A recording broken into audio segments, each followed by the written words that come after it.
Okay, well, you're probably very disappointed that Xueshong Shen can't be here. I'm extremely disappointed because I have to give his talk for him.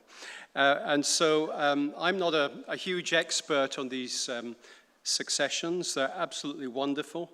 But I agreed with Xueshong that I would at least do my best to present the Meishan section. Right, here we go. So this is the layout. It's quite a big area that they've been working on, conserving and protecting. And some of the key points are, there's not just one GSSP here, but there's two GSSPs. And one of them is an extremely important GSSP because it marks the base of the Triassic, it marks the base of the Mesozoic, and it's associated with what we call the Great Dying, the most major of all the Phanerozoic extinction events. So it's very well exposed, and I think the other thing to point out is that it's extremely well protected. It's part of a China heritage area, and so it's open to the public, it's open to scientists, but it is very much controlled, and it's very well structured and very well laid out. So it is a absolutely superb succession. So what are we talking about? Well, we're talking about Jack Sepkoski's Paleozoic and Mesozoic and Cenozoic biodiversity curve, and the partition of the Cambrian, Paleozoic, and modern fauna. Here is the major drop in biodiversity at the end of the Permian, just before the basal Triassic GSSP. And this is a little snapshot of the geological map of the area. And here, I know it's a little bit hard to see, but I've shown this slide just to show the extent of the actual section. And you can probably see there's a monument, and peeking out from the great book of extinction here is our Secretary General, Stan Finney. So the Meishan GSSPs, they are the most extensively studied Upper Permian sections in the world. The Permo-Triassic section is particularly well studied, and it captures a really diverse tropical marine fauna. 330 species have been recorded, belonging to 15 different fossil groups, just prior to the actual extinction itself. And then we have the extinction, and many, many of these taxa. I think the estimates have always been about 95%. Certainly I've used that estimate. But our Chinese colleagues and others have done a more precise estimate, putting it at probably about 80%. The other thing that's really important about this section is the very precise numerical dates that they have. And here we have a time interval of 61 plus or minus 48,000 years for the actual interval of extinction when things were going extinct, which is a really precise window to view these things. Well, you all know about the end permanent extinction event, and I just put together this little graphic. We see all these incredible amphibians, a very diverse fauna of tetrapods of various sorts, disappearing at the end of the Permian, and we've got these rather miserable pig-like rhynchosaurs nibbling away at some awful vegetation that was really tough on their teeth. And so there's quite a dramatic shift in the terrestrial vertebrate fauna. In the world's oceans, those wonderful Permian reefs that are developed throughout the world, particularly in places like Texas and all the rest of it, they sort of disappear, and you're left with a rather miserable fauna of invertebrates, lingulid brachiopods, and various types of bivalves, but very low diversity. And so it is a really major event in the planet's history, and I think we appreciate all that sort of stuff. Okay, let's be a little bit more detailed about what we're doing. And here's the map. And we have the various sections in the reserve here going essentially from the Changxingian stage, which we have the GSSP for, through the uppermost part of the Permian and into the lower Triassic, where again we have the second GSSP. And this is all captured in this China Heritage area. And here's a bigger picture of Stan with a big book of words here and the monument behind him. And here in a little bit more detail are the actual GSSPs. And so we're climbing the succession in this direction here, the Changxingian GSSP here, topmost stage in the Permian, going right up to the Permian-Triassic boundary here, and the second GSSP at the base of the Triassic and the Mesozoic. So beautifully preserved, intensively studied, and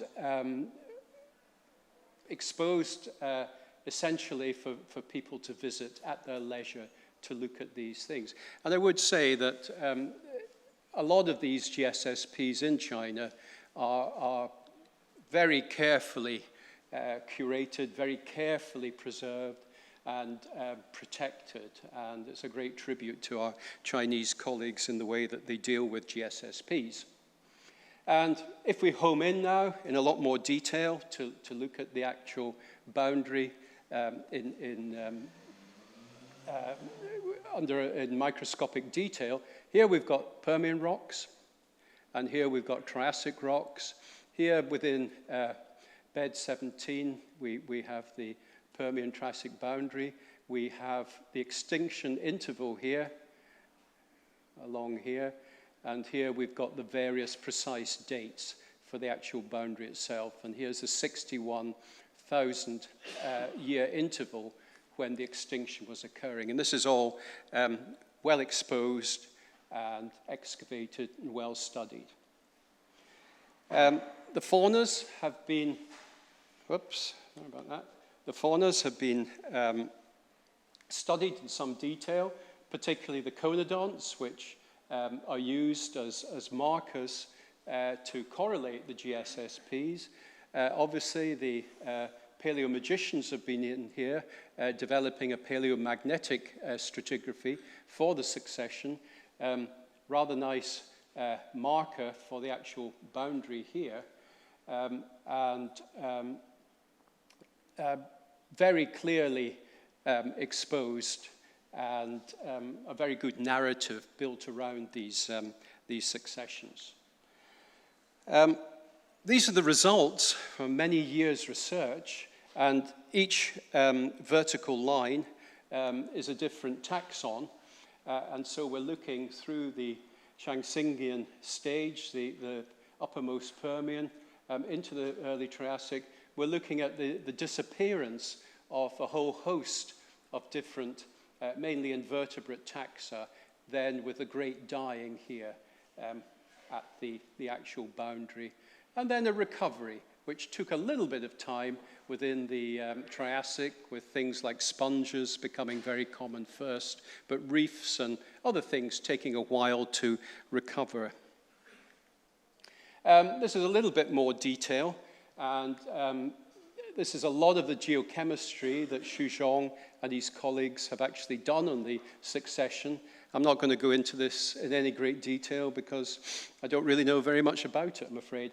But we can see that there are carbon isotope excursions at the boundary, quite marked ones, quite major swings here in the record.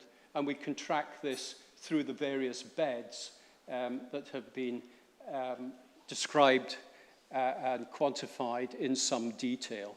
Here we've got taxonomic richness, and you can see a major drop at the Permo-Triassic boundary. Now, the link with volcanicity, I think, has been known for some time. The Siberian traps have kicked off this runaway greenhouse effect. And here's a little bit more detail on some of the magmatism that's been recorded around this particular interval. Again, I'm not going to go into any great detail on this, other than to show there has been a lot of detailed work, and there's a detailed record on this particular sequence. This is a copy of a diagram. I think Paul Wignall was the first to actually provide a draft of this, and many other people have enhanced the diagram.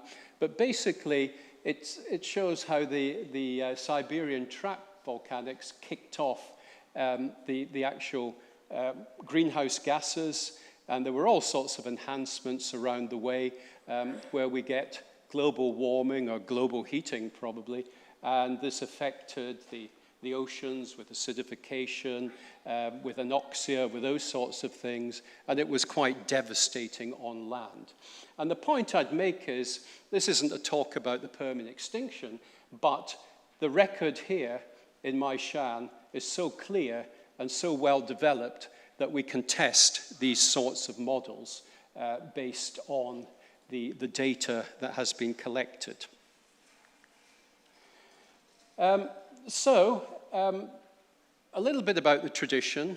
A lot of the tradition is down to our Chinese colleagues, most recently by Shuzhong Shen, who actually in Milan was awarded the stratigraphic medal for the many years of intense investigation that he had spent on the Permian-Triassic boundary. And so he developed a lot of the exposures. He'd involved a lot of international scientists looking at various aspects of the work here in developing this incredible global resource that we now have to study this end Permian extinction event. Over 200 papers and books have been published, 11 in Science and Nature, Shuzhong tells me, since Amadeus Graubau, a very famous scientist in the history of Chinese geology, first mentioned the site in 1932. They've been protected since 1981, and the site was named, as I mentioned earlier, a National Geoheritage Reserve, which carries a huge amount of weight in China. So why is it a site? Why should we get recognition for this particular site?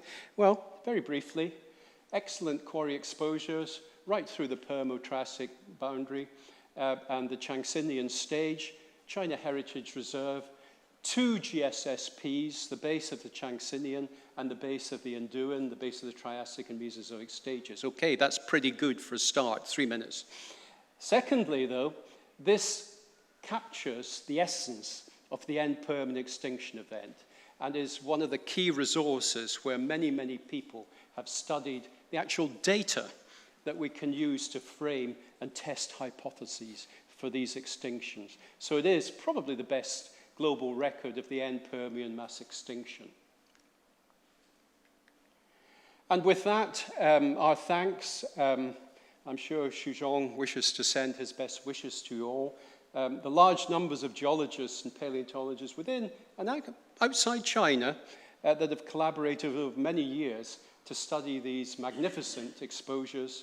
But also it's open to the public, and many, many people have visited this unique reserve, and I think that's a really important point. Okay, thank you very much.